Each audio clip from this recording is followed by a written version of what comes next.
Hey, D and North Star leaders.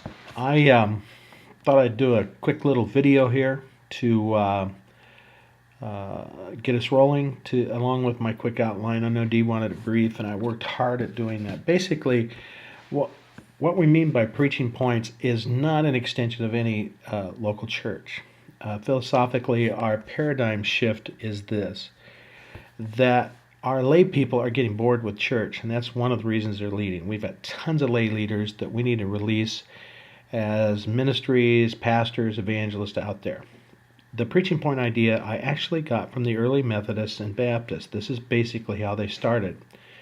They released lay people to start churches and ministries of all kinds. Wesley did in England, and then Asbury did here in England, in the United States rather, and the Baptists did all the way up and down the the eastern seaboard, and we started America basically that way.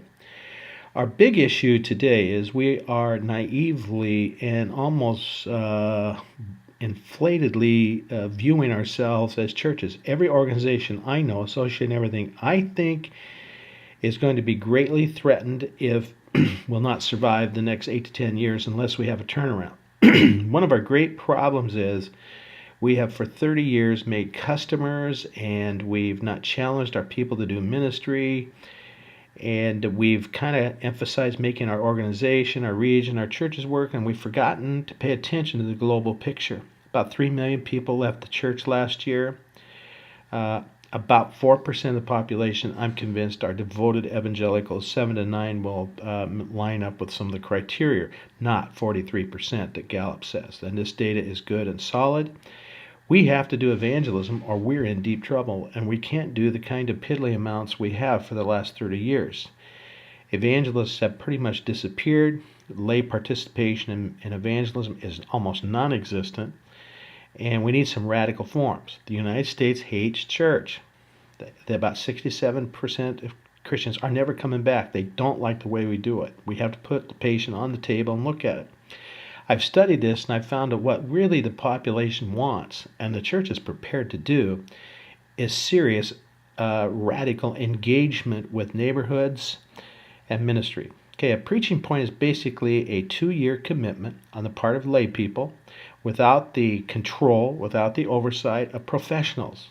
We can train them, give them ideas, point them in the right direction, that we treat them like adults, and we turn them loose. Our American command control view of ministry has basically been one of the culprits in our decline.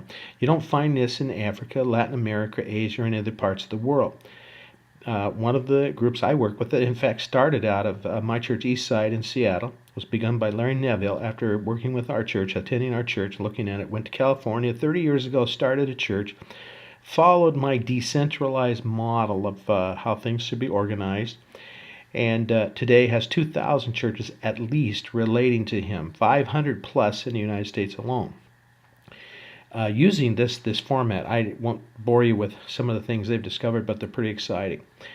Lay people should be able to fail. They should be able to succeed. I can help them succeed. As I said in my notes, I actually directed 1,800 plus of these things, from 450 people being tutors in school and gathering in neighborhoods, dentists doing the free dental work and then developing studies out of that, all kinds of care things. Some, frankly, did churches for kids 4 to 14 to do neighborhood outreach to kids where their parents wouldn't take them to church. We just had quite a few of them, and I did not control them tightly.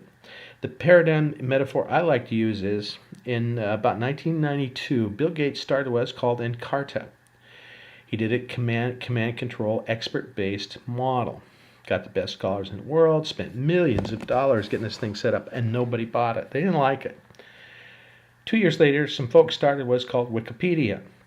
No CEO, no stocks, nobody owns it, kind of a YMCA board, and people just on their own begin adding information and data to an encyclopedia that has no leader, no guide, no experts. It's a revolutionary movement. It's called an open source effort. It's the largest body of information ever gathered in the history of the world, and some say at some point here in the future it will be doubling daily. That's what the early church was like. That's what these preaching points are. We We want to let them happen. It's not a high control where you got to worry about it and all of that. I can guide them. Here's how I'd like to do it.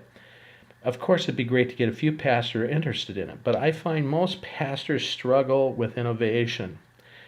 And we don't have time for those who are going to struggle with it. I don't want to have to sell pastors because it's too hard. Now, if there were 6 to 8 who were innovative and had comfort with trying new stuff and everything, we could get going.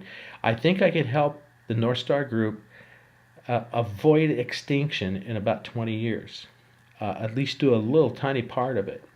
I'm going to try to hook together 3 other sites so we can learn from one another and share expenses on a lot of stuff.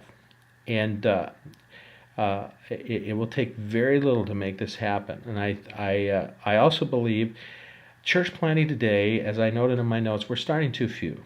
We really need 6,000 churches to saturate America. We're 250,000 short. It can be done. Our early fathers in the Baptist movement and the Methodist movement, in fact, did the equivalent of starting 100,000 churches when you consider the population difference within about 6-7 years. So it has been done. But we're lacking an intermediary step. There just aren't a lot of people who, with pressure on them, can start a new church from nothing. But these preaching points, as I've experienced them in the past, will often get to 40 or 50 people in a year or two, and they are a perfect start for someone to come in who is a pastor or the person who got them going to be trained to be a pastor, and you've got a church plant. I think if you got 150 people involved in this thing, which I don't think would be that difficult, you could probably have 10, 20 churches a year starting. And the beautiful part of it is it doesn't cost you anything because we're not giving these people money to do these ministries. They pay for it themselves. All we offer them is coaching, encouragement, and a little pastoring here and there. And I can train 6 people out of your group to lead that kind of thing. I've developed what I call a command of 6. I've done this in a number of churches. I've turned around a lot of churches by this. Any lay person can significantly direct 6 other people. And if you keep the range of 6 people all the way through, you can do effective mentoring and effective training. It just takes that kind of effort. This will take no time from the leadership of North Star. And if it does, we're doing it wrong. And if it begins to take any time, we shut it down. Now, here's what I believe about innovations. I think you always start them with the possibility of backing out.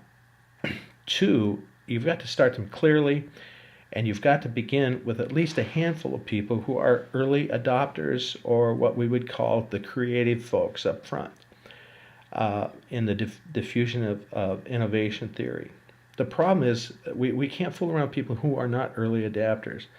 One of the great stories of the diffusion of innovation, how ignorant we can be about it, is in 1754, the British Navy, I think they were losing, when they had 300 people, they were using a third to half their sailors to scurvy. A doctor actually figured out within a few decades how to stop it with orange juice, lemons, and all of that to stop scurvy. The problem is that the guy who started it was not a famous doctor for them, and it only affected 2 or 3, 4 churches. And it was literally 150 years later before they did it because they couldn't accept a new idea because it's the way they always did it. In fact, it wasn't until 1894 that the whole merchant force adapted this practice. There were tens of thousands of lives lost because they couldn't innovate quickly enough. So diffusion of innovation theory says find the early adapters. Don't try to sell it on a bunch of people. Get some lay people. You've got to turn them loose.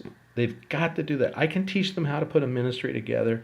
I can guide them. And what they will do is they'll spin off many more. That's been done in England, a related form to this. YWAM has done this very effectively for 50 years. And I know Loren Cunningham well. In fact, I was involved in the early years of YWAM. So I think I've even had thoughts of bringing them in to help us and develop on their basis, whatever. But we will spend no money. In fact, I think we should charge $10, $15 a piece to be part of this a month. And it would pay for my time and some of the expenses that arrive. And I think we can get donors pretty quickly because you're going to see some great things happen.